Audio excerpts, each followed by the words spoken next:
তিরমিজি শরীফের 751 নম্বর হাদিস। নবী করিম সাল্লাল্লাহু আলাইহি ওয়াসাল্লামের নিকট একজন সাহাবী আসলেন, এসে বললেন, ইয়া রাসূলুল্লাহ, আইয়ু শাহরিন তা'মুরুনি আন আসুমা বা'দা রমাদান। রমজানুল মুবারকের পরে আপনি আমাকে কোন মাসে রোজা রাখার নির্দেশ করেন, আদেশ দেন। তখন নবী করিম সাল্লাল্লাহু আলাইহি ওয়াসাল্লাম বলেন যে, ইন কুনতা সাইমান ফাসুমিল মুহররম, ইন কুনতা সাইমান বা'দা রমাদানা ফাসুমিল মুহররম। তুমি যদি রমজান মাস ব্যতীত অন্য কোনো মাসে রোজা রাখতে চাও তাহলে তুমি মুহররম মাসে রাখো। কেন?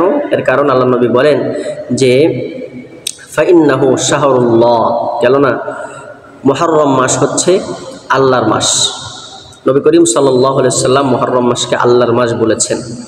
আরও আল্লাহ নবী সাল্লাল্লাহু আলাইহি সাল্লাম বলেন যে এই মাসে আল্লাহ পাক রব্বুল আলামিন তাবা আলা কওমিন, একটা জাতির, একটা কওমের তওবাকে আল্লাহ তাআলা কবুল করেছেন। সেই কওম কোনটা আমরা সবাই জানি যে এই 10ই মুহররমের দিনে আল্লাহ পাক রব্বুল আলামিন ফেরাউন এবং তার কওম বনি ইসরাইলকে, ফেরাউন না, মুসা আলাইহিস সালাতু ওয়াস সালাম এবং তার কওম বনি ইসরাইলকে ফেরাউনের কবল থেকে মুক্তি দান করেছিলেন, নিষ্কৃতি দান করেছিলেন। যেই ঘটনা কোরআনুল কারিমে আছে আমরা সবাই জানি যে আল্লাহ পাক রব্বুল আলামিন হযরত মুসা আলাইহিস সালাতু ওয়াস সালামকে বললেন যে, হে মুসা, আপনি আপনার লাঠি দিয়া নদীতে বাড়ি মারেন। তখন যখন লোহিত সাগরে হযরত মুসা আলাইহিস সালাম লাঠি দ্বারা বাড়ি দিলেন, তো বাড়ি দেওয়ার সাথে সাথে 12টা রাস্তা হয়ে গেল। বনি ইসরায়েলের 12 গোত্র, 12টা উপশাখা কি হলো, নদী পার হয়ে গেল। তারপরে যখন মুসা আলাইহিস সালাম বনি ইসরায়েলকে নিয়ে নদী পার হয়ে গেলেন, তখন সাথে সাথেই ফেরাউন আবার নেমে গেল রাস্তা দেখে।